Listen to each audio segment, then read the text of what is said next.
नहीं चलेगी। भाई तुम आगे बढ़ो, हम तुम्हारे साथ हैं। सरदार भाई तुम आगे बढ़ो, हम तुम्हारे साथ हैं। भाजपा तेरी तानाशाही नहीं चलेगी।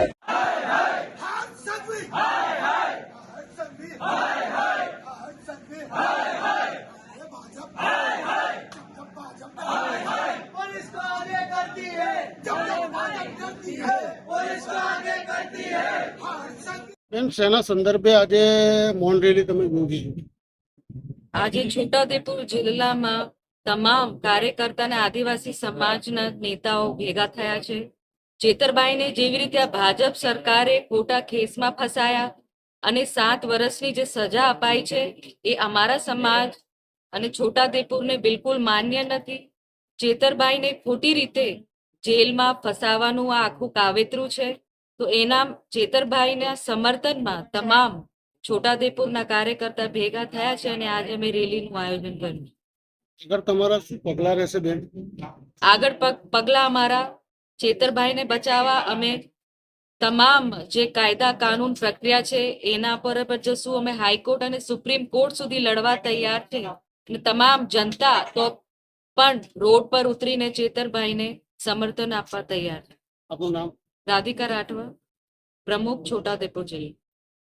આજે મૌન રેલી યોજો છો એ શેની માટે યોજો છો? આજે મૌન રેલીનું આયોજન છે કે ખાસ કરીને અમારા ચર્ચિત દેડિયાપાડાના ધારાસભ્ય સમગ્ર ગુજરાતના આદિવાસી લોકોને જાગૃત કર્યા છે.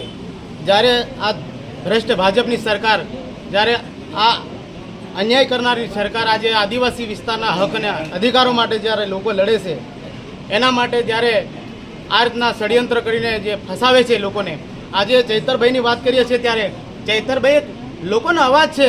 ચૈતરભાઈ જંગલ જમીન માટે જે આદિવાસી વિસ્તારના લોકો જંગલની જમીન ખેડતા હતા એ વર્ષોથી અનાધિકારથી ખેડે છે.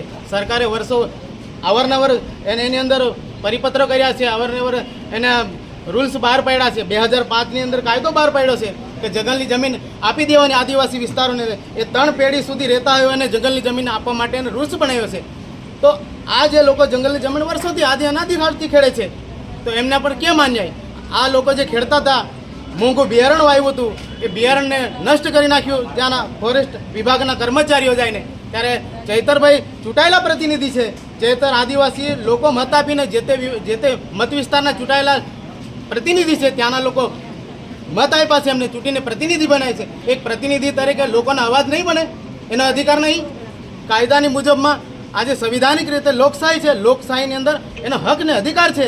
ત્યારે ચૈતરભાઈ આ લોકો માટે, ખેડૂતો માટે બોલ્યા છે અને એમને કીધું છે કે તમે જ્યારે આ અમારા આદિવાસી લોકોને જે જંગલની જમીનનું જે બિયારણ મોંઘું નાખ્યું હતું, એ બિયારણનું વળતર તમે આપી દો એમ કરીને જ્યારે બોલ્યા છે, તે વળતર માંગવાની જે વાત કરી છે એને ડાયવર્ટ કરીને એને ખંડણીનો કેસ લાગુ કર્યો છે. આ ખોટું થયું છે અને આ રીતના જે ખોટો કેસ કરીને એમના પાસે કોઈ પુરાવા નથી, સરકારી પુરાવા ઊભા કર્યા છે. આજે જે ચૈતરભાઈ સમગ્ર વિસ્તાર માટે લડે છે, આદિવાસી લોકો માટે લડે છે, આદિવાસી હક અને અધિકારો માટે લડે છે, શિક્ષણ માટે લડે છે. આજે ચાલુ ભારતીય જનતા પાર્ટીની સરકારની અંદર, એમની સરકારની અંદર કશું કરવું નથી. અત્યારે લોકોના વિકાસની વાત લઈને જાય છે, ત્યારે વિનાશની વાત ઊભી કરે છે, લોકોને અન્યાય અત્યાચાર કરે છે, બેટી પઢાઓ બેટી ભણાવવાની વાત કરે છે.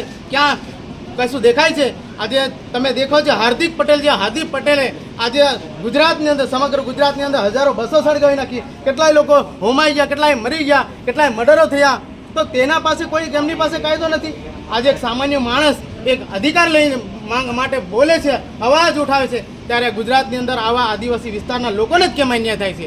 એના માટે અમે સમગ્ર ગુજરાતની અંદર તમામ આદિવાસી લોકો આજે છોટાઉદેપુર જિલ્લાની અંદર પણ અમે આજે નક્કી કર્યું છે, આજે રેલીના સ્વરૂપે અમે માંગ કરીએ છીએ ચૈતરભાઈને ગુજરાતની અંદર જે સરકાર બેઠી છે અને આ ન્યાયપાલિકા જલ્દી તકે એને ન્યાય આપે. ભૂતકાળના જે ગુનાઓ કર્યા છે એ લોકો પર ન્યાય નથી અને અમારા માણસને સામાન્ય ગુનાની અંદર એટલો બધો અન્યાય કર્યો છે. એક નાના બાળકી લઈને એક બહેનશ્રીને એમને પણ અન્યાય થયો છે. આટલો બધો ઘોર અન્યાય થઈ રહ્યો છે ગુજરાતની અંદર. એક તરફ આજે વિશ્વગુરુની વાતો કરતી હોય સરકાર અને અમારા આદિવાસી પર આટલા ષડયંત્ર કરીને આટલું બધું નુકસાન કર્યું છે, આટલો અન્યાય કેમ છે? એના માટે આજે અમે તમામ આ છોટાઉદેપુરના આગેવાનો, આમ આદમી પાર્ટીના તમામ મતદારો આજે ભેગા થઈ અને એમને સમર્થન આપીએ છીએ અને અમે માંગ કરીએ છીએ કે ચૈતરભાઈને જલ્દી તકે એમને ન્યાય મળે. નહીં તો અમારા સમગ્ર ગુજરાતના તમામ જિલ્લાના આબુ અંબાજીથી લઈને લોકો અમે અહીંયા ગામથી લઈ સદન સુધી પદયાત્રા કરી અમે આંદોલન કરવા માટે અમારે આવનાર સમય ચીમકી રહેશે. જોહાર સાથીઓ, જય આદિવાસી, જય સંવિધાન, ભારત માતા કી જય. આપનું નામ? મારું નામ છે વિનુભાઈ પ્રભારી, છોટાઉદેપુર.